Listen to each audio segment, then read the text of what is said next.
భారతదేశం అంటే కేవలం కోటలు, మహల్స్ మాత్రమే కాదు, తరగని చరిత్రకు నిలువుటద్దం పట్టిన ఎన్నో అద్భుతమైన గుహలకు కూడా నిలయం.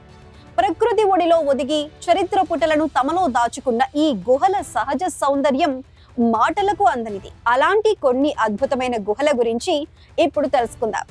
మొదటిగా చెప్పుకోవాల్సింది మహారాష్ట్రలోని అజంతా ఎల్లోరా గుహల గురించి.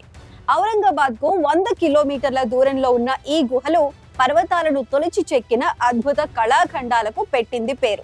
దేశంలోనే అత్యంత ప్రసిద్ధి చెందిన ఈ రాతి గుహల చుట్టూ ఉన్న పచ్చదనం వాటి అందాన్ని మరో స్థాయికి తీసుకువెళ్తుంది. ఇక మధ్యప్రదేశ్ లోని ధార్ జిల్లాలో ఉన్న బాగ్ గుహలు మరో అద్భుతం. ఇసుక రాయిని తొలిచి మలిచిన ఈ శిల్పాలు చూపరులను మంత్రముగ్ధుల్ని చేస్తాయి.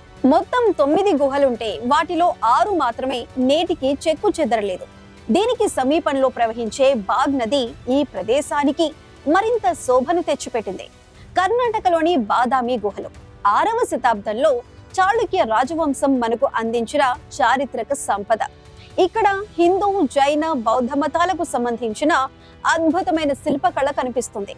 3 హిందూ దేవాలయాలు, 1 జైన దేవాలయంతో అలరారే ఈ గుహలను చూసేందుకు పర్యాటకులు ఏడాది పొడవునా వస్తుంటారు.